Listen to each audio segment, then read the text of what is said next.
կարող եմ մեջ բերել մեր կանոնագրքի առաքելական երկրորդ կանոնների կանոն իգն, որտեղ ասվում է.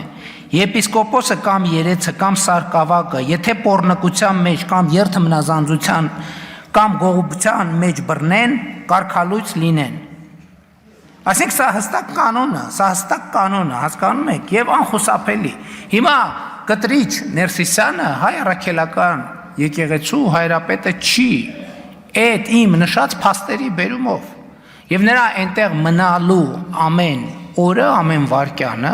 խարխլում է հայ առաքելական եկեղեցու հիմքերը, հեղինակությունը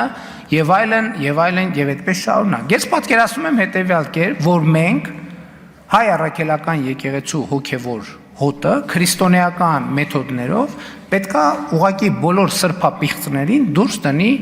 մայրաթորից, տենց եմ պատկերացնում, սիրով քրիստոնեաբար, բայց հետևողական։